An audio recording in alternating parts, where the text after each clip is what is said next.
Bonjour. Alors pour cette séance, on va faire une étude comparative de deux passages. Un passage qu'on a déjà vu au début de l'œuvre, page 57. Donc il parle de Lalla Aïcha et de la maison de Lalla Aïcha, l'amie de Lalla Zoubida. Alors Lalla Aïcha, ça c'est pour le premier passage, habitait dans l'impasse de Znqat Hajjama. Cette maison rappelait par certains côtés Lalla Aïcha elle-même. Donc là c'est une comparaison. C'est la maison qui ressemble à Lalla Aïcha. D'accord? Donc elle ressemble à sa propriétaire. Deux pièces de petite dimension au deuxième étage, un balcon donnant sur le patio, garni d'une balustrade en fer forgé, conduisait à la pièce principale.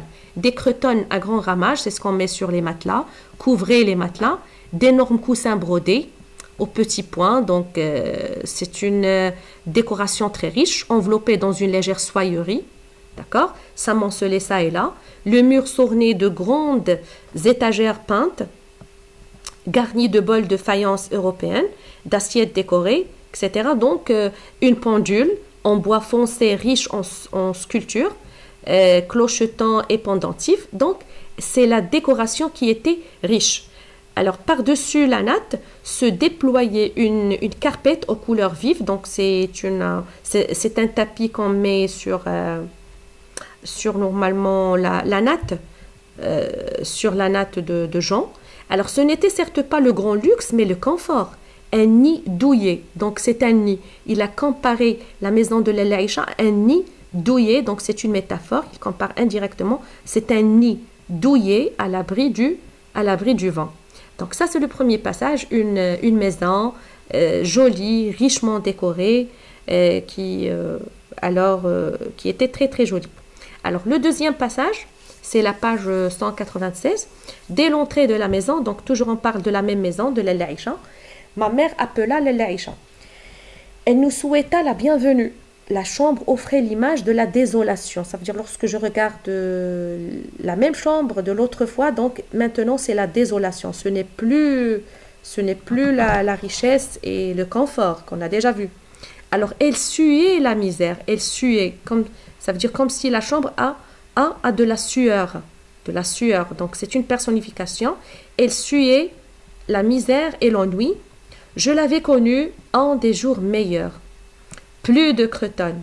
Donc elle a vendu tout, la Aïcha. On a dit sur les matelas, plus de crapettes aux couleurs gaies. Les étagères de pois peints avec leur garnison de bols de faïence et d'assiettes décorées avaient disparu.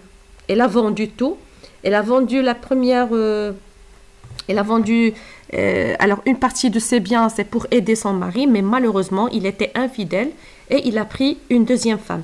Donc, elle a vendu une partie pour l'aider et une partie après sa répudiation. Après qu'il l'a quitté, c'est pour vivre. Parce que les femmes à cette époque n'avaient pas de travail. Si elle a de l'argent, ça sera un héritage seulement. Et si elle n'est pas mariée ou bien s'il n'avait pas de frère ou de père, donc elle ne va pas trouver de quoi manger. D'accord? Donc, elle ne travaillait pas, elle n'avait pas de propre argent, leur propre argent.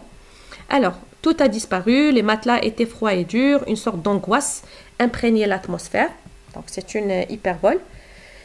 La maison me parut morte. Lalla Aïcha remplit le silence. Donc, regardez le champ lexical de la pauvreté, on veut dire.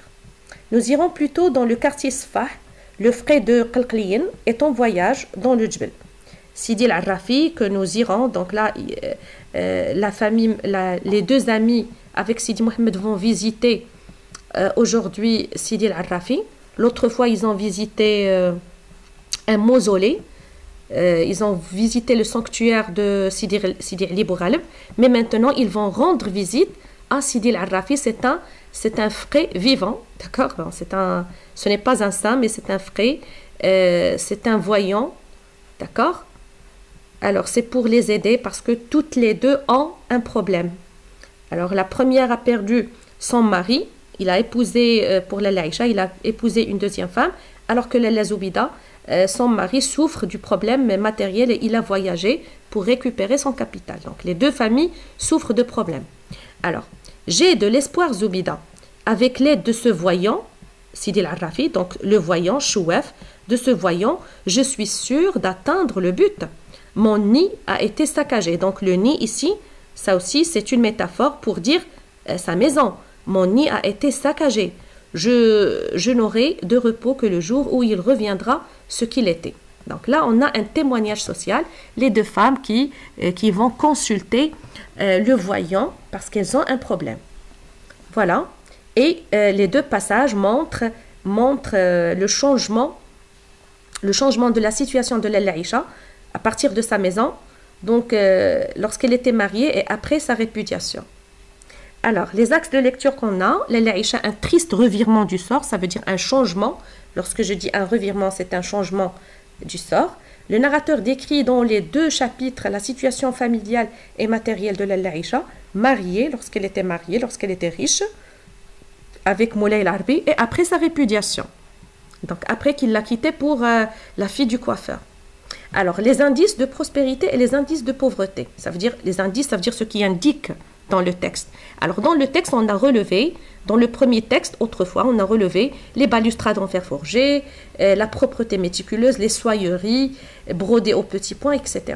Alors, dans le deuxième texte, on a relevé la pauvreté, le champ lexical de la pauvreté. La chambre offrait l'image de la désolation, la misère disparue, l'horloge qui a disparu, etc. Alors, les causes de cette déchéance sociale, de cette chute sociale.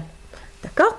Alors, Aïcha a vendu tous ses biens pour aider son mari, pour la récompenser, ça veut dire pour lui dire merci. Ce dernier l'a abandonné pour une autre femme, donc c'est ce qu'il a fait. Il était quelqu'un qui est infidèle envers sa femme. Alors, synthèse, ces deux extraits décrivent la situation de l'ami de Lalla Zoubida dans deux conditions opposées.